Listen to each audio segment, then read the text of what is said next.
ओम अज्ञानतिमिरान्धस्य ज्ञानाञ्जनशलाकया चक्षुरुन्मिलितं येन तस्मै श्रीगुरुवे नमः। श्रीचैतन्यमनोभीष्टं स्थापितं येन भूतले स्वयं रूपकदा मह्यं ददाति स्वपदान्तिकं वन्देऽहं श्रीगुरुः श्रीयुतपदकमलं श्रीयुतपदकमलं श्रीरूपं साग्रजातं सगण रघुनाथान्वितं तं सजीवं साद्वैतं सावधूतं परिजनसहितं कृष्णचैतन्यदेवं श्रीराधाकृष्णपादान् सगणललिता श्रीविशाखान्विताश्च नारायण नित्यानन्दं नमस्तुभ्यं प्रेमानंद प्रदायते कलो कल्मस्य नाशाय जानकीपतये नमः।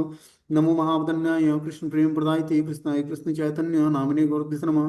पंचतत्वात्मकं कृष्णं भक्तरूपस्वरूपं भक्तावतारं भक्ताख्यं नमामि भक्तिशक्तिकम् अनर्पिच्चरिचिरात् करुणावतीर्णो कलो समर्पितुं न तुज्जलरसः भक्तिश्रियम् हरिपुरोट सुंदर गुदगुदम वसंदीपितम सदा हृदय कंद्रे स्मृतवा सचिनंदनम संसार दुख जलधूपत्यस्य कामा क्रोधादीन क्रम करे कौलीकृतस्य दुर्वासना निवर्त्यस्य व्याश्रयस्य चैतन्य चंद्रमं विदेहि पदावलंबं चैतन्य चंद्रमं हृदि कुंदम विकास्यं हृदयं विदेहि निज चिंतन भृंगरंगे किंचापराधतिमिर्निबिडूयं पादामृतं सदा पाय दुर्गतं माम आजानुलंबित भुजो कनकावदातो संकीर्तनेक पितरो कमलायताक्षो विश्वम्भरो द्विपरो युगधर्म पालो वंदे जगत्प्रिय करो करुणावतारो नमस्ते काल सत्याय जगन्नाथाय सुताय च सभृत्याय सपुत्राय सकलत्राय ते नमः।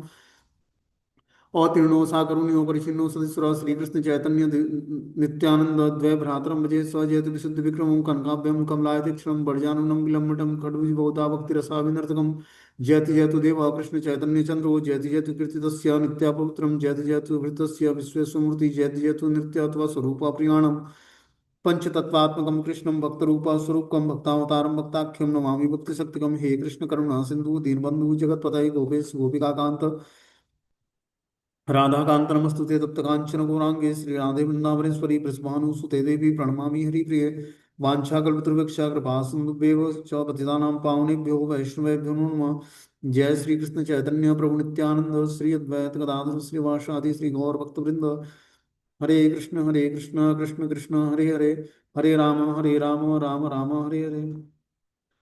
तो इसमें आज हम लोग चैतन्य महाप्रभु की परिवर्तीय लीलाएं, मतलब महाप्रभु अब 24 वर्ष की अवस्था में संन्यास ग्रहण कर लेते हैं, उसके बाद क्या लीलाएं संपन्न करते हैं उसके बारे में हम लोग सुनेंगे। कि चैतन्य महाप्रभु का जब संन्यास हो जाता है, संन्यास ग्रहण कर लेते हैं, तो उस समय उनकी एज 24 वर्ष होती है। 24 वर्ष की एज में उन्होंने संन्यास ग्रहण किया केशव भारती जी से कटवा में। और उसके बाद फिर क्या लीलाएं उसके बारे में हम लोग सुनने का प्रयास करेंगे। बोलते हैं प्रथम अवसरे अद्वैत आदि भक्तगण प्रभु रे देखिते कैला नीलाद्रि गमन। श्री चैतन्य महाप्रभु द्वारा संन्यास ग्रहण कर लेने के 1 वर्ष बाद श्री अद्वैत आचार्य के नेतृत्व में सारे भक्त उनका दर्शन करने के लिए जगन्नाथपुरी गए। तो महाप्रभु जब संन्यास ग्रहण कर लेते हैं तो 1 वर्ष बाद वो जगन्नाथपुरी के लिए जाते हैं। मतलब माता से आज्ञा लेकर 1 वर्ष के अंदर ही जगन्नाथपुरी के लिए चले जाते हैं। मतलब संन्यास ग्रहण करने के कुछ ही दिनों बाद माता के आदेश के अनुसार उन्होंने जगन्नाथपुरी को अपनी राजधानी बनाई कि मैं वहीं निवास करके और वहीं से पूरे भारत में संकीर्तन आंदोलन का प्रचार करूंगा। तो इस प्रकार चैतन्य महाप्रभु ने संन्यास ग्रहण कर लेने के 1 वर्ष बाद श्री अद्वैता आचार्य प्रभु के नेतृत्व में सारे भक्त उनका दर्शन करने के लिए जगन्नाथपुरी जाते थे। जगन्नाथपुरी में रथ यात्रा महोत्सव में सम्मिलित होने के बाद सारे भक्त 4 मास तक वहीं रहे और चैतन्य महाप्रभु के साथ कीर्तन का परम आनंद लूटते रहे। तो जगन्नाथपुरी पहुंचकर 4 महीने, जो चतुर्मास होता है, 4 महीने सारे भक्त लोग बंगाल से जगन्नाथपुरी जाते और वहीं पर रहकर चैतन्य महाप्रभु के साथ कीर्तन का परम आनंद लूटते। विदाई के समय महाप्रभु ने सभी भक्तों से निवेदन किया कि कृपया करके प्रतिवर्ष जगन्नाथपुरी की गुंडीचा मंदिर तक की यात्रा, जो कि रथ यात्रा महोत्सव के नाम से विख्यात है, देखने के लिए अवश्य साल में 1 बार आया करो। बोलते हैं कि विदाई के समय महाप्रभु ने, जब सभी भक्त लोग 4 महीने बिताकर और महाप्रभु से विदाई लेने लगे, तो महाप्रभु ने सभी भक्तों से निवेदन किया कि कृपया करके प्रतिवर्ष भगवान जगन्नाथ की गुंडीचा मंदिर तक की यात्रा, जो रथ यात्रा महोत्सव के नाम से विख्यात है, आप लोग देखने के लिए जगन्नाथपुरी आया करो बंगाल से।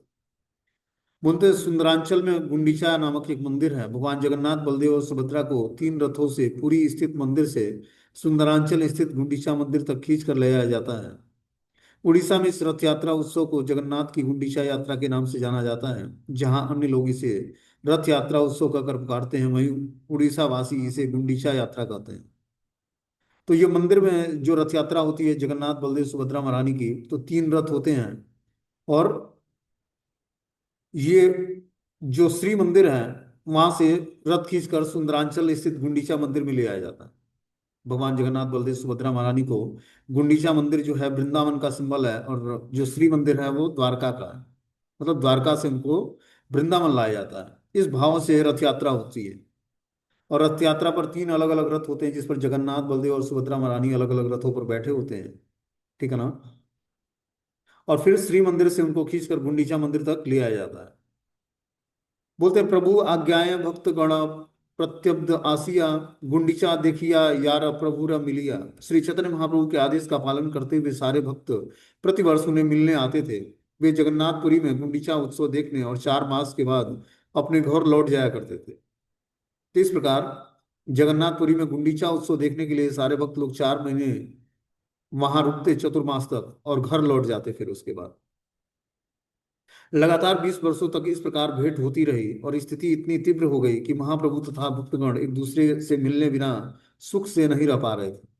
तो बता रहे हैं कि जो है लगातार 20 वर्षों तक इस तरह चला, और इस तरह से स्थिति इतनी तीव्र हो गई कि महाप्रभु और भक्तगण एक दूसरे से मिले बिना नहीं रह पा रहे थे। महाप्रभु ने अंतिम 12 वर्ष अपने हृदय के भीतर केवल कृष्ण की विरह लीला का आस्वादन करने करने में बिताया। बता रहे हैं कि जो महाप्रभु का अंतिम 12 वर्ष था, ठीक है ना, संन्यास लेने के बाद 24 वर्ष तक महाप्रभु, 24 वर्ष की अवस्था में महाप्रभु संन्यास लेते हैं। उसके बाद जो है 20 वर्ष तक जगन्नाथपुरी में निवास करते हैं, और सारे भक्तगण बहुत ही तीव्रता से बंगाल से और उड़ीसा के लिए जाते हैं जगन्नाथपुरी की यात्रा के लिए। और वहां पर जगन्नाथ रथ यात्रा हर साल होती है, उसमें वो पार्टिसिपेट करते हैं। महाप्रभु ने जीवन के अंतिम 12 वर्ष तक अपने हृदय के भीतर केवल कृष्ण की विरह लीलाओं का आस्वादन करने में बिताया। तो टोटल महाप्रभु इस धराधाम पर 48 साल रहे, जिसमें 24 साल तक उन्होंने गृहस्थ आश्रम और एक छात्र के रूप में, एक अध्यापक के रूप में गुजारा, और उसके बाद हरिनाम दीक्षा लिया। फिर संन्यास लिया जब 24 वर्ष की अवस्था में, उसके बाद वो जगन्नाथपुरी में शिफ्ट हो गए। और जगन्नाथपुरी में आगे की लीलाएं उन्होंने संपन्न किया। लगभग 20 साल जगन्नाथपुरी में रहे। बोलते हैं, श्री कृष्ण चैतन्य महाप्रभु ने कृष्ण के विरह में गोपियों की दशा का आनंद लिया। जब कृष्ण गोपियों को छोड़कर मथुरा चले गए, तो गोपियां अपने शेष जीवन उनके विरह की तीव्र अनुभूति में रोती रही। श्री चैतन्य महाप्रभु ने इस विरहानुभूति के रस को स्वयं प्रदर्शन करके इसका अनुमोदन किया है। निरंतर रात्रि दिन विरह उन्माद, हासे कांदे नाचे गाया परम विषाद। श्री चैतन्य महाप्रभु इस विरह भाव में रात दिन उन्मत्त प्रतीत होते। कभी वे हंसते, कभी विलाप करते, कभी नाचते, और कभी अत्यंत शोक से कीर्तन करते। तो महाप्रभु जब संकीर्तन आंदोलन शुरू किया उन्होंने, तो रात दिन उन्मत्त प्रतीत होते, मतलब कीर्तन के करने से उनके अंदर सात्विक विकार उत्पन्न होता। कभी वो हंसते, कभी विलाप करते, कभी नाचते, कभी अत्यंत शोक में कीर्तन करने लगते। इस तरह उनके अंदर अलग अलग लक्षण प्रकट होते हैं संकीर्तन करने के। ऐसे अवसरों पर श्री चैतन्य महाप्रभु जगन्नाथ जी के मंदिर जाया करते। उस समय उनकी मनोदशा ठीक ठीक उन गोपियों जैसी होती जिन्होंने दीर्घ विक्षोभ के कारण कुरुक्षेत्र में कृष्ण के दर्शन किए थे। कृष्ण अपने भाई तथा बहन के साथ कुरुक्षेत्र आए हुए थे। तो इस तरह बता रहे कि ऐसे अवसरों पर श्री चैतन्य महाप्रभु जगन्नाथ मंदिर में जाया जाया करते थे। और उस समय उनकी जो मनोदशा होती ठीक गोपियों जैसी होती। जब जगन्नाथ जी का दर्शन करते तो उनकी दशा जो थी, मनोदशा, वो उसी गोपियों जैसी थी जिन्होंने दीर्घ विक्षोभ के बाद कुरुक्षेत्र में कृष्ण के दर्शन किए थे। कि भगवान जो है वृंदावन से पहले जाते हैं, कंस का वध करते हैं, फिर वहां से वो द्वारका चले जाते हैं, और द्वारका से हस्तिनापुर आते हैं। हस्तिनापुर में कुरुक्षेत्र, हस्तिनापुर से कुरुक्षेत्र युद्ध स्थल होता है, वहां पर गीता का भगवान ज्ञान देते हैं। तो बहुत ही दीर्घ काल के विक्षोभ के बाद गोपियां जो है कुरुक्षेत्र में जाती हैं कृष्ण का दर्शन करने के लिए। वृंदावन से कुरुक्षेत्र जाती हैं भगवान कृष्ण का दर्शन करने के लिए। तो वही मनोदशा ठीक भगवान श्री चैतन्य महाप्रभु का था जब वो जगन्नाथपुरी में निवास करते और मंदिर में जगन्नाथ जी का दर्शन करने जाते। उनको इतना तीव्र वियोग होता भगवान से कि जैसे कुरुक्षेत्र में कृष्ण के दर्शन के लिए वियोग था गोपियों का। कृष्ण अपने भाई तथा बहन के साथ कुरुक्षेत्र आए हुए थे। इस प्रकार बता रहे हैं कि जब कृष्ण कुरुक्षेत्र में यज्ञ संपन्न कर रहे थे, तो उन्होंने वृंदावन के समस्त निवासियों को उन्हें मिलने के लिए बुलाया था। तो भगवान जब कुरुक्षेत्र का युद्ध समाप्त हो गया, तो भगवान ने यज्ञ संपन्न किया वहां पर। यज्ञ संपन्न किया तो वृंदावन के सारे निवासियों को भगवान ने मिलने के लिए बुलाया था वहां पर कुरुक्षेत्र में। चैतन्य महाप्रभु का हृदय कृष्ण के विरह से सदैव पूरित रहता था, किंतु ज्यों ही उन्हें जगन्नाथ मंदिर जाने का अवसर प्राप्त होता, त्यों ही वो गोपियों के भाव में पूर्ण रूपेण निमग्न हो जाते और कुरुक्षेत्र में कृष्ण का दर्शन करने आई, जो कुरुक्षेत्र में कृष्ण के दर्शन के लिए आई थी। तो महाप्रभु के अंदर तीव्र वेदना उत्पन्न होती भगवान जगन्नाथ के जब मंदिर में मिलने जाते हैं, तो जगन्नाथ जी का दर्शन करके उनके अंदर अष्ट सात्विक विकार होता और भगवान से विरह का अनुभव होता।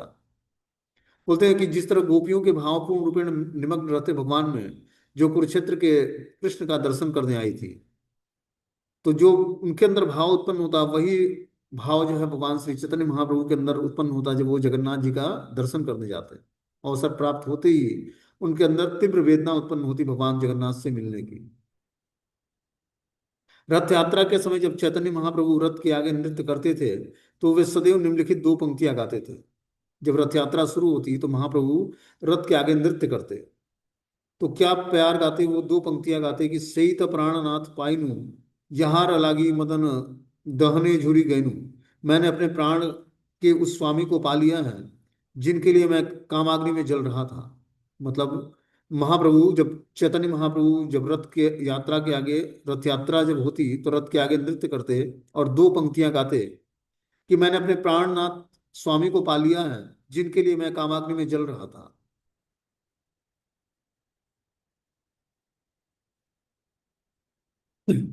चैतन्य महाप्रभु इस गीत को दिन के दूसरे पहर में विशेष रूप से गाते और सोचा करते कि मैं कृष्ण को लेकर वृंदावन लौट जाऊंगा। यह भाव सदैव उनके हृदय में उठता रहता था। तो जिस तरह गोपियां कृष्ण के वियोग में, ठीक है ना, क्या करती, कुरुक्षेत्र में दर्शन के लिए आई थी भगवान के, और जब दर्शन हो गया तो फिर लौटने लगी, तो उनको बहुत ही तीव्र वेदना उत्पन्न हुई भगवान को के वियोग के कारण, भगवान से बिछड़ने के कारण। बता रहे कि श्री चैतन्य महाप्रभु इस गीत को दिन में 3 बार गाया, तीनों दूसरे प्रहर में विशेष रूप से गाते और सोचते कि मैं कृष्ण को लेकर वृंदावन लौट जाऊंगा। यह भाव सदैव उनके हृदय में उठता रहा था, जो भाव गोपियों के हृदय में था कि हम लोग कुरुक्षेत्र से भगवान को वृंदावन ले जाएंगे। रथ यात्रा इसी भाव को अंगीकार करके होता है। रथ यात्रा का मतलब होता है कि भगवान कुरुक्षेत्र में होते हैं और कुरुक्षेत्र से वृंदावन खींच कर उनके रथ को गोपियां ले जाती। उसी भाव से रथ यात्रा उत्सव मनाया जाता है कि भगवान को कुरुक्षेत्र के युद्ध स्थल से ले जाकर और वृंदावन में स्थापित करना है। तो श्री मंदिर जो है द्वारका या कुरुक्षेत्र का सिंबल है, और जो है जो गुंडीचा मंदिर है पुरी धाम में, जगन्नाथपुरी में, वह जो है वृंदावन का क्षेत्र है। तो भगवान की जब रथ यात्रा निकलती है तो उनको श्री मंदिर से रथ पर बैठाया जाता है और वहां से गुंडीचा मंदिर ले जाया जाता है रथ खींचते हुए। बोलते हैं, श्रीमती राधा रानी के भाव में सदैव मग्न होने के कारण श्री चैतन्य महाप्रभु को उसी तरह का कृष्ण वियोग का अनुभव होता जैसा श्रीमती राधा रानी को कृष्ण के वृंदावन छोड़कर मथुरा चले जाने पर होता था। यह भाव विरह में भगवत प्रेम प्राप्त करने में अत्यंत सहायक होता। श्री चैतन्य महाप्रभु ने हर एक को सिखाया है कि मनुष्य को भगवान का दर्शन पाने के लिए अत्यंत उतावला नहीं होना चाहिए, प्रत्युत भावावेश में उनसे विरह का अनुभव करना चाहिए। उनका साक्षात्कार करने की इच्छा की अपेक्षा उनसे विरह की अनुभूति करना श्रेयस्कर होता है। तो बता रहा है कि जो है मनुष्य को भगवान के दर्शन पाने के लिए अत्यंत उतावला नहीं होना चाहिए, प्रत्युत भावावेश में उनके विरह का अनुभव करना चाहिए। उनका साक्षात्कार करने की इच्छा की अपेक्षा उनसे विरह की अनुभूति करना श्रेयस्कर होता है। जब वृंदावन की गोपियां तथा गोकुल के निवासी सूर्य ग्रहण के अवसर पर कृष्ण से कुरुक्षेत्र में मिले, तो वे कृष्ण को अपने साथ वृंदावन लौटा कर ले जाना चाहते थे। कि जब सूर्य ग्रहण लगा हुआ था, तो जो गोपियां थी वृंदावन की और गोकुल के जो वासी थे, सूर्य ग्रहण के अवसर पर कृष्ण से कुरुक्षेत्र में मिले। कि जब वो कृष्ण से मिले उस समय ग्रहण लगा हुआ था, और उनकी इच्छा ये थी कि हम लोग क्या करें, कृष्ण को अपने साथ वृंदावन लौटा कर ले जाना चाह रहे थे। जब श्री कृष्ण चैतन्य महाप्रभु जगन्नाथ को मंदिर में या रथ यात्रा में देखा करते थे, तो उनको वही अनुभूति होती थी। क्या अनुभूति होती थी कि अब जो श्री जगन्नाथ जी को हम लोग कुरुक्षेत्र से वृंदावन के लिए लौटा रहे हैं। इस भाव से महाप्रभु उस जगन्नाथ रथ यात्रा का दर्शन करते हैं। वृंदावन की गोपियों को द्वारका का ऐश्वर्य अच्छा नहीं लगता। वे कृष्ण को वृंदावन गांव में ले जाकर कुंजों में उनके संग का आनंद प्राप्त करना चाहती थी। इसी इच्छा का श्री चैतन्य महाप्रभु भी अनुभव करते थे। अतः जब भगवान जगन्नाथ गुंडीचा की यात्रा करते, तब वे रथ के समक्ष भावाविभोर होकर नृत्य करते। तो जब रथ यात्रा होती, रथ खींचा जाता, तो उस समय भगवान चैतन्य महाप्रभु रथ के समक्ष भाव विभोर होकर नृत्य किया करते। ठीक है ना। और इस भाव से दर्शन करते कि रथ यात्रा खींची जा रही है, इसका मतलब भगवान को द्वारका से और वृंदावन के लिए ले जाया जा रहा है, मतलब श्री मंदिर से गुंडीचा मंदिर के लिए ले जा रहा है। यही भाव नृत्य मध्य पड़े एक श्लोक, से श्लोकेर अर्थ के नाही बुझे लोक। उस भावावेश में श्री चैतन्य महाप्रभु भगवान जगन्नाथ के समक्ष नृत्य करते समय एक श्लोक गाया करते, जिसका अर्थ लगभग कोई भी नहीं समझ पाता था। तो जब भगवान चैतन्य महाप्रभु जगन्नाथ के समक्ष नृत्य करते, तो मात्र एक श्लोक ही गाया करते, और उसका अर्थ कोई नहीं समझ पाता था कि महाप्रभु क्या गा रहे हैं। बोलते हैं, यह कौमार हर स एव ही व्रस्ता एव चैत्र छपास्यम ते चोन मिलितम मालती सुरभयम प्रोढ़ा कंदाबि नीलाम सा चेवास्मि तथापि तत्र सुरतम व्यापार लीला विधो रेवा रोदसी वेतरसी तरु तले चेतम समुत्कंठते। जिस व्यक्ति ने मेरी युवावस्था में मेरा हृदय चुरा लिया है, वही अब पुनः मेरा स्वामी है। ये चैत्र मास की वही चांदनी रातें हैं, वही मालती फूलों की सुगंध है, वही मधुर वायु कंदम कदम वन में आ रही है। अपने घनिष्ठ संबंधियों से मैं भी वही प्रेमिका हूँ, किंतु फिर भी मेरा मन यहाँ सुखी नहीं है। मैं रेवा नदी के तट पर वेतसी वृक्ष के नीचे उसी स्थान पर फिर से जाने के लिए लालायित हूँ, यही मेरी इच्छा है। तो भगवान को वो वृंदावन की याद आती है, जब भगवान अपनी प्रेमिकाओं के साथ मिलते हैं, कृष्ण जो है ग्वालिनियों के साथ मिलते हैं और रास नृत्य करते हैं। उसी भाव को चैतन्य महाप्रभु याद करते, चांदनी रात होती, बोलते हैं, जिस व्यक्ति ने मेरी युवावस्था में मेरा हृदय चुरा लिया था, वही अब पुनः मेरा स्वामी है। तो जगन्नाथ जी स्वामी हैं, ठीक है ना। और भगवान श्री चैतन्य महाप्रभु याद कर रहे हैं कि मेरी युवावस्था में मेरे हृदय को चुराने वाले वही स्वामी आज मेरे समक्ष हैं। ये चैत्र मास की वही चांदनी रातें हैं, वही मालती फूलों की सुगंध है, वही मधुर वायु कदम वन में आ रही है। अपने घनिष्ठ संबंध में मैं भी वही प्रेमिका हूँ, किंतु फिर भी मेरा मन यहाँ सुखी नहीं है। मैं रेवा नदी के तट पर वेतसी वृक्ष के नीचे उसी स्थान पर फिर से जाने के लिए लालायित हूँ, और यही मेरी इच्छा है। बता रहे हैं, यह श्लोक एक सामान्य भौतिक युवक युवक और युवती की लालसाओं के समान लगता है, किंतु इसका वास्तविक गहन अर्थ एकमात्र स्वरूप दामोदर को ज्ञात है। संयोग बस रूप गोस्वामी भी एक वर्ष वहां उपस्थित थे। तो बता रहे हैं कि जो है, जो महाप्रभु श्लोक गाते रथ यात्रा में नृत्य करते हुए, तो इस श्लोक का अर्थ भौतिक युवक और युवती की लालसाओं के समान है। कि एक युवक जो है युवती से कुछ लालसा करता है, कुछ इच्छा करता है, तो वो इस श्लोक में वही इच्छा प्रकट हो रही है। किंतु इसका वास्तविक गहन अर्थ एकमात्र स्वरूप दामोदर को ज्ञात है। जो महाप्रभु के सेक्रेटरी हैं स्वरूप दामोदर, उनको इसका वास्तविक अर्थ ज्ञात है। संयोग बस रूप गोस्वामी भी एक वर्ष वहां उपस्थित थे। यद्यपि इस श्लोक का अर्थ केवल स्वरूप दामोदर को ज्ञात था, किंतु रूप गोस्वामी ने श्री चैतन्य महाप्रभु से इसे सुनकर तुरंत एक अन्य श्लोक की रचना कर डाली, जिसमें मूल श्लोक का अर्थ दिया गया है। तो जब चैतन्य महाप्रभु इस श्लोक को उच्चारण करते, तो श्रील रूप गोस्वामी उस श्लोक को सुनकर तुरंत एक मूल श्लोक का की रचना करा, जिसका अर्थ इस मूल श्लोक से मिलता जुलता था। श्लोक करी एक ताला पत्रेत लिखिया, आपन बसार चाले राखील बुझिया। इस श्लोक की रचना करके रूप गोस्वामी ने इसे एक ताड़ के पत्र पर लिख दिया, और जिस कुटिया में वे रह रहे थे उसकी छत पर रख दिया। तो जो महाप्रभु श्लोक गाते जब रथ यात्रा के समय रथ के सामने जब नृत्य करते, तो महाप्रभु एक श्लोक गाया करते भगवान जगन्नाथ के विरह में। उस श्लोक को रूप गोस्वामी ने सुना, और रूप गोस्वामी ने उससे मिलता जुलता एक श्लोक जो है एक ताड़ के पत्रे पर लिखकर और अपनी कुटिया में के छत पर रख दिया।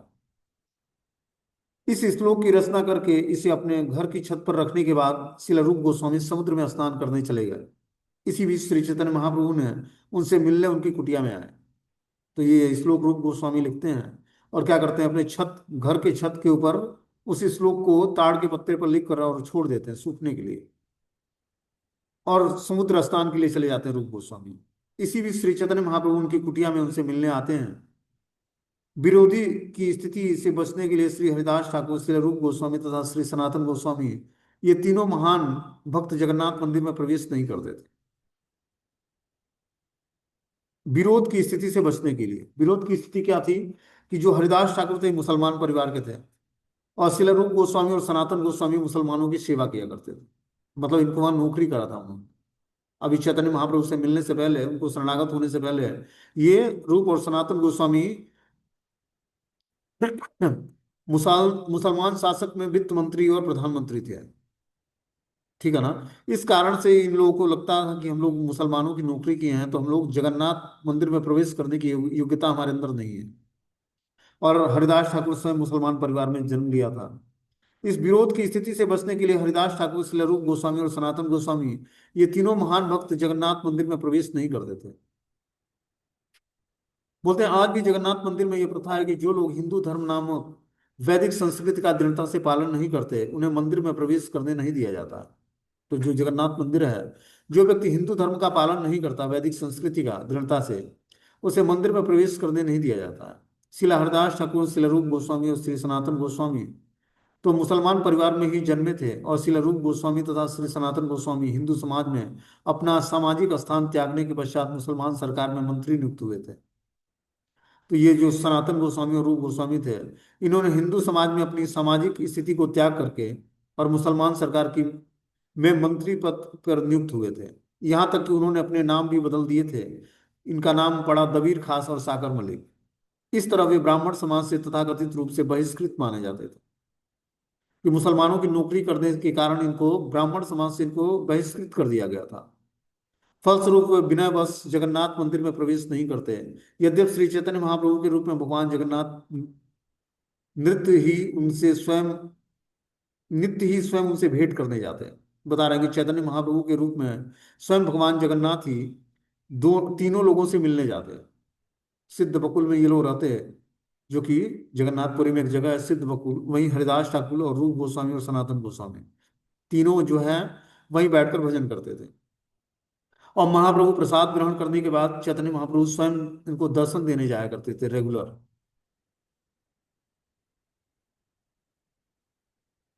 बोलते हैं, महाप्रभु जगन्नाथेरा उपल भोग देखिया, निज गृह यान एही तीने तीने मिलिया। श्री चैतन्य महाप्रभु नित्य प्रति जगन्नाथ मंदिर में उपल भोग उत्सव देखने के बाद, उसके बाद वे अपने निवास स्थान लौटते समय इन तीनों महापुरुषों से भेंट किया करते थे। तो नित्य प्रति महाप्रभु जगन्नाथ के दर्शन करने के बाद, उपल भोग उत्सव देखने के बाद अपने निवास स्थान के लिए लौटते, तो इन तीनों से रेगुलर बेसिस मिला करते। किससे किससे? हरिदास ठाकुर, रूप गोस्वामी और सनातन गोस्वामी से। यदि इन तीनों में से कोई भी एक उपस्थित नहीं होता, तो वे शेष जनों से मिलते थे। यह उनका दैनिक नियम था कि रेगुलर बेसिस महाप्रभु इन तीनों महापुरुषों से मिला करते, जो कि महान भक्त थे भगवान के। जब श्री चैतन्य महाप्रभु शिलारूप गोस्वामी के आवास में गए, तो संयोग बस उन्होंने छत पर रखा ताड़पत्र देख लिया और उन्होंने उनके द्वारा रचित इस श्लोक को पढ़ा। तो जो ताड़पत्र लिखकर सूखने के लिए छोड़ रखा था रूप गोस्वामी ने, और समुद्र स्नान के लिए चले गए थे, तो चैतन्य महाप्रभु जब उनकी कुटिया में आते हैं रूप गोस्वामी के, तो देखते हैं कि उनके छत पर एक ताड़पत्र पर लिखा कुछ श्लोक पड़ा हुआ है। इस श्लोक को पढ़कर श्री चैतन्य महाप्रभु को भावावेश हो गया, और जब वे उस दशा में थे, तो श्रील रूप गोस्वामी आ गए और वे तुरंत भूमि पर दंडवत करने के लिए गिर पड़े। तो इस श्लोक को जो कि रूप गोस्वामी ने लिखा था, चैतन्य महाप्रभु को पढ़ते ही भावावेश आ जाता है। भावावेश मतलब वो कृष्ण के भाव में डूब जाते हैं। जब वो इस दशा में थे, तो श्रील रूप गोस्वामी आ गए और वे तुरंत भूमि पर दंडवत गिरकर प्रणाम किया। जब श्रील रूप गोस्वामी डंडे के समान गिरकर दंडवत प्रणाम कर रहे थे, तो श्री चैतन्य महाप्रभु उठे और उन्हें एक चपत लगाई। फिर उन्हें अपनी गोद में लेकर उनसे इस प्रकार कहने लगे। तो महाप्रभु ने क्या किया, रूप गोस्वामी जब दंडवत प्रणाम कर रहे थे, तो चैतन्य महाप्रभु ने उनको उठाकर और अपने एक चपत लगाई। चपत मतलब मारना है। और अपनी गोद में लेकर उनसे इस प्रकार कहने लगे कि मोर श्लोक अभिप्राय ना जाने कौन जने, मोर मनेर कथा तुम जानी लग कि मने। श्री चैतन्य महाप्रभु ने कहा कि मेरे श्लोक का तात्पर्य कोई नहीं जानता था, तुम मेरे मन के भाव को कैसे समझ गए। यह कहकर श्री चैतन्य महाप्रभु ने श्रील रूप गोस्वामी को अनेक आशीर्वाद दिए और उस श्लोक को ले जाकर बाद में श्रील रूप गोस्वामी स्वरूप गोस्वामी को दिखाया। तो बता रहे हैं कि जो है चैतन्य महाप्रभु ने श्रील रूप गोस्वामी को अनेक आशीर्वाद दिए उस श्लोक को पढ़कर। ठीक है ना। उस श्लोक को पढ़ने के बाद उस श्लोक को ले जाकर स्वरूप गोस्वामी को दिखाया जो कि महाप्रभु के सेक्रेटरी थे। स्वरूप दामोदर गोस्वामी को अत्यंत आश्चर्य के साथ वह श्लोक दिखाते हुए चैतन्य महाप्रभु ने उनसे पूछा कि रूप गोस्वामी किस तरह उनके मन के भाव को समझ सकते हैं। तो रूप गोस्वामी ने भगवान श्री चैतन्य महाप्रभु के हृदय के भाव को समझकर उस श्लोक का निर्माण किया था। और उस श्लोक को पढ़कर महाप्रभु बड़े प्रसन्न हुए थे। वो श्लोक ले जाकर फिर स्वरूप दामोदर को दिखाते हैं कि कितने आश्चर्य की बात है कि रूप गोस्वामी ने मेरे मन के भाव को समझ करके इस श्लोक की रचना किया। हमें भी इसी प्रकार का आशीर्वाद बता रहे कि जो है स्वरूप कहे याते जानी ल तुम्हारा मन, ताते जानी है तुम्हारे कृपा भाजन। श्रील रूप स्वरूप दामोदर गोस्वामी ने श्री चैतन्य महाप्रभु से कहा कि यदि रूप गोस्वामी अपने मन और भावों को जान सकते हैं तो अवश्य ही उन्हें आपका विशेष आशीर्वाद प्राप्त हुआ है। कि जो उत्तम शिष्य होता है वो गुरु के मनोअभिष्ट को जानता है। ठीक है ना। ये गुरु की किसी पर विशेष कृपा होती है तभी वो गुरु की बातों को जान लेता है मनोअभिष्ट को कि वो क्या चाहते हैं उससे और उस हिसाब से वो कार्य करता है। तो श्रील रूप गोस्वामी भगवान श्री चैतन्य महाप्रभु के हृदय की बातों को जानते थे और उनके मन और भावों को जानकर उन्होंने महाप्रभु से विशेष आशीर्वाद प्राप्त होने के कारण ऐसा कर पाए वो, कि चैतन्य महाप्रभु के मन और भावों को जान सके। इसीलिए उनका प्रणाम मंत्र है रूप गोस्वामी की, श्री चैतन्य मनोविष्टम स्थापितम मेन भूतले स्वयं रूप कदाम ह्यम ददाति स्वपदांतिकम। कि श्री चैतन्य मनोविष्टम भगवान श्री चैतन्य महाप्रभु का जो मनोविष्ट है मन की बातें हैं उसको मात्र श्री रूप गोस्वामी ही समझ पाए। और रूप गोस्वामी ने समझकर शास्त्रों में उसको वर्णित किया।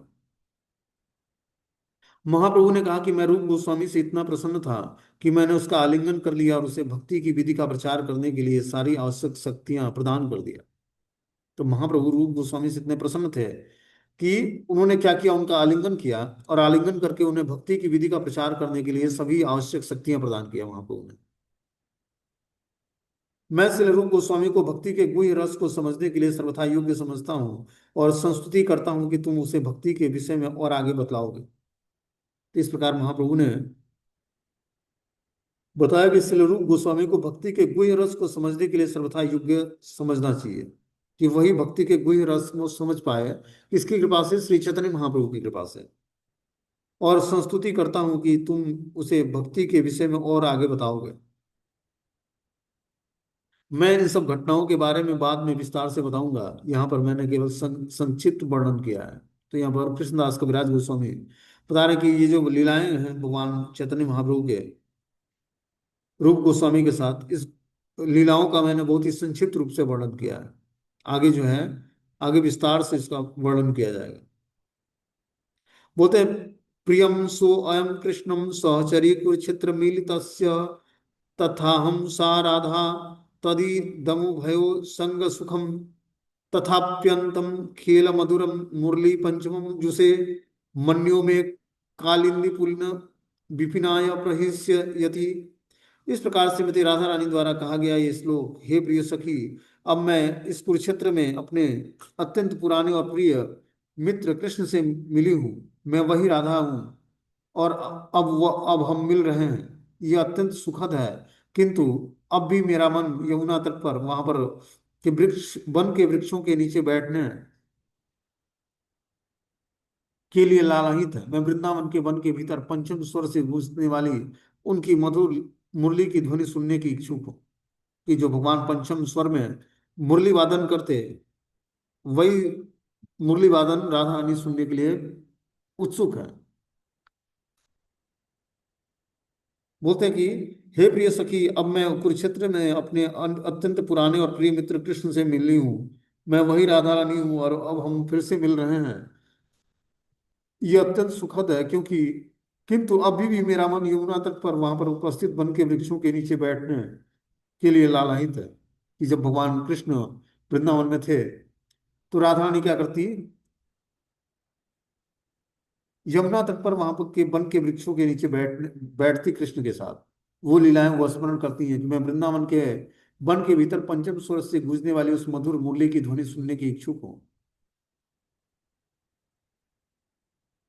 अब हे भक्तों, इस श्लोक की संक्षिप्त व्याख्या सुनो। श्री चैतन्य महाप्रभु जगन्नाथ के विरह का दर्शन करते हुए इस प्रकार सोचते थे कि महाप्रभु जगन्नाथ का दर्शन करते हैं तो क्या उनके हृदय की स्थिति होती है, क्या वो सोचते हैं, उसका वर्णन यहाँ पर बताया जा रहा है कि श्री राधिका कुरुक्षेत्र कृष्णेर दर्शन यद्यपि पायन तबु भाविन इच्छन।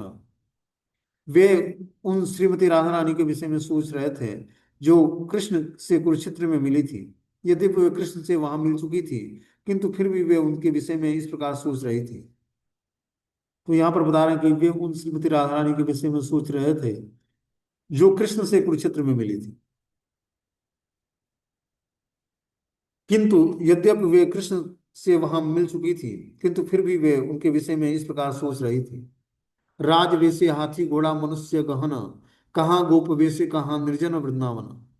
वे कृष्ण को वृंदावन के शांत वातावरण में गोप वेश धारण किए हुए सोच रही थी, किंतु कुरुक्षेत्र में तो वे राजसी वेश में थे और उनके साथ हाथी घोड़े तथा लोगों का समूह था। इस प्रकार वहां का वातावरण उनके मिलने के लिए अनुकूल नहीं था। तो बता रहे हैं कि जो है कृष्ण को वृंदावन के शांत वातावरण में गोप वेश धारण किए हुए सोच रहा था, किंतु कुरुक्षेत्र में तो वे राजसी वेश में थे और उस समय हाथी घोड़े तथा लोगों का समूह था। इस प्रकार वहां का वातावरण उनके मिलने के लिए प्रतिकूल नहीं था, अनुकूल नहीं था। तो इस प्रकार बता रहे हैं कि वे कृष्ण को वृंदावन के शांत वातावरण में गोप वेश धारण किए हुए सोच रहे थे, किंतु कुरुक्षेत्र में तो वे राजसी वेश में थे और उनके साथ हाथी घोड़े और लोगों का समूह चल रहा था। इस प्रकार वहां का वातावरण उनके मिलने के लिए अनुकूल नहीं था।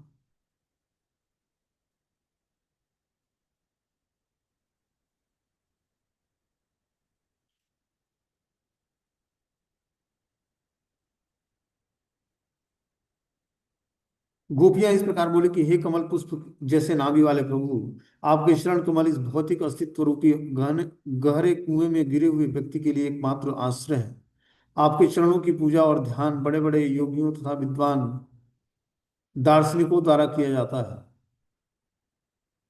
हमारी मनोकामना है कि ये चरण कमल हमारे हृदय के भीतर भी उदित हो, यदि हम घर के कार्यकलापों में लगी हुई साधारण स्त्रियां हैं।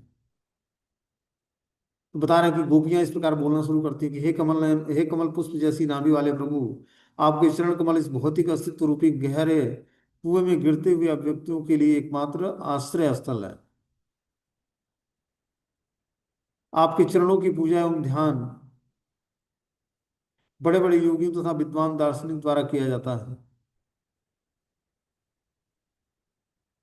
बता रहे हैं कि भगवान के चरण कमलों की जो है चरण कमल हमारे हृदय के भीतर उदित हो, यद्यपि हम घर के कार्यकलापों को में ही हर वस्तु को लगा देते हैं।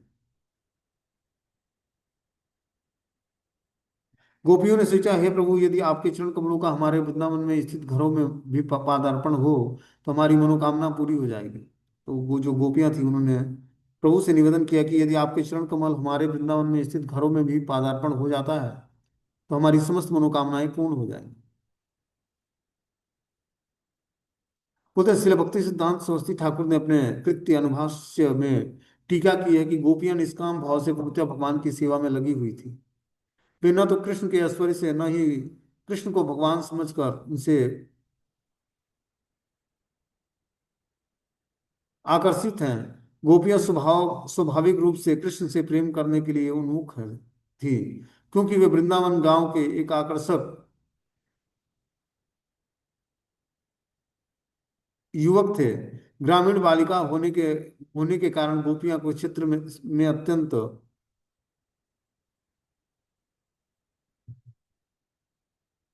आकृष्ट नहीं हुई। जहां कृष्ण हाथी घोड़े तथा राजसी ठाट से युक्त उपस्थित थे, वास्तव में उन्होंने कृष्ण की इस वातावरण में अधिक सराहना नहीं की। कृष्ण गोपियों के ऐश्वर्य और उनके व्यक्तिगत सौंदर्य से नहीं, अपितु उनके शुद्ध भक्ति से आकृष्ट थे। इसी तरह गोपियां भगवान कृष्ण से नहीं, अपितु गोप कृष्ण कृष्ण के पिता से कृष्ण के प्रति आकृष्ट थी। भगवान कृष्ण अचिंत रूप से शक्तिमान है। उन्हें समझने के लिए बड़े बड़े योगी और संत महात्मा सारे भौतिक कार्यों को त्याग करके उनका ध्यान करते हैं। इसी तरह भौतिक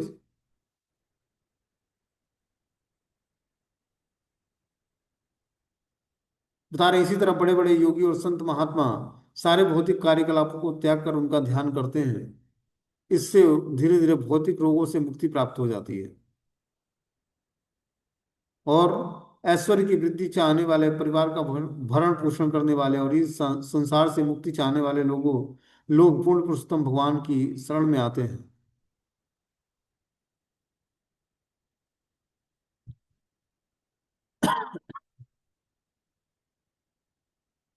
आगे इसमें बता रहे कि भागवतेर श्लोक गुणार्थ विशद करिया, रूप गोस्वामी श्लोक कैलालोक बुझाइया। शिला रूप गोस्वामी ने साधारण जनों को समझाने के लिए श्रीमद् भागवतम के श्लोक के गुह्य अर्थ को एक श्लोक में बताया। आगे बता रहे कि गोपियों ने आगे कहा कि हे कृष्ण, आपके लीला रसों की सुगंधि मथुरा जनपद की माधुरी के से घिरे हुए वृंदावन की अत्यंत शुभ भूमि के वनों में व्याप्त है। इस अद्भुत भूमि के अनुकूल वातावरण में अपने अधरों पर थिरकने वाली बांसुरी से तथा गोपियों के मध्य जिनके हृदय अकथनीय आह्लादपूर्वक भावों से सदैव मोहित रहते हैं, आप अपनी लीलाओं का आनंद लूटते हैं। इस तरह श्री चैतन्य महाप्रभु ने जगन्नाथ जी का दर्शन किया तो उन्होंने देखा कि वे अब अपनी बहन सुभद्रा के साथ और भाई बलदेव के साथ, उनके साथ ही उनके हाथ में बंसी नहीं थी। बता रहे इस प्रकार श्री चैतन्य महाप्रभु ने जगन्नाथ जी का दर्शन किया तो उन्होंने देखा कि अपनी बहन सुभद्रा के साथ थे और उनके हाथों में बंसी नहीं थी।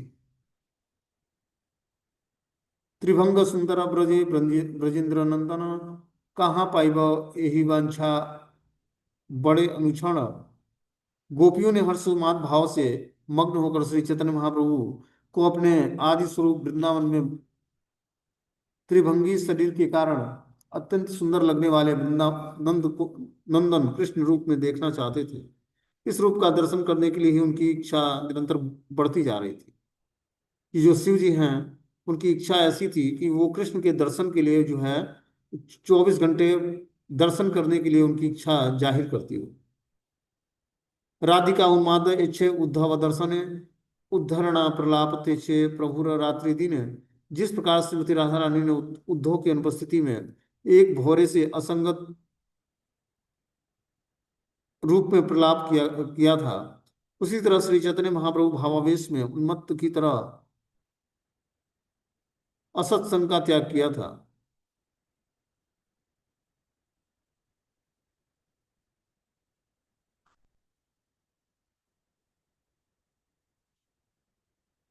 बोलते हैं यह उन्माद साधारण पागलपन नहीं थे। जब श्री चैतन्य महाप्रभु विक्षिप्त की भांति असत्संग असंगत बातें करते थे, तब वे दिव्य प्रेम के भावावेश में रहते थे। ऐसी सर्वोच्च भाव दशा में मोहने वाली की उपस्थिति से मोहित होने की अनुभूति होती है। जब मोहने वाला और मोहित विलग होते हैं तो मोहन अर्थात भ्रम उत्पन्न होता है। जब कोई वियोग के कारण इस प्रकार भ्रमित हो जाता है तो वह स्तब्ध हो जाता है और उस समय उसके शरीर में दिव्य भावावेश के सारे लक्षण प्रकट हो जाते हैं। इन लक्षणों के प्रकट होने पर भक्त अचिंत रूप से उन्मत्त दिखाई पड़ता है। इसे आध्यात्मिक उन्माद कहते हैं। बता रहे हैं कि जब व्यक्ति वियोग के कारण इस प्रकार स्तंभित हो जाता है तो वह स्तब्ध हो जाता है और इस समय उसके शरीर के दिव्य भावावेश के सारे लक्षण प्रकट होते हैं।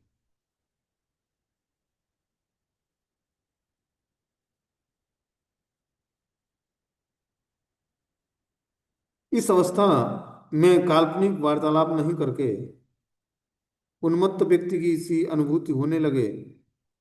श्रीमती राधा रानी के उन्माद दशा का वर्णन करते हुए उद्धव ने कृष्ण से कहा है कि हे कृष्ण, आपके वियोग का वर्णन करते हुए उद्धव ने कृष्ण से कहा कि हे कृष्ण, आपके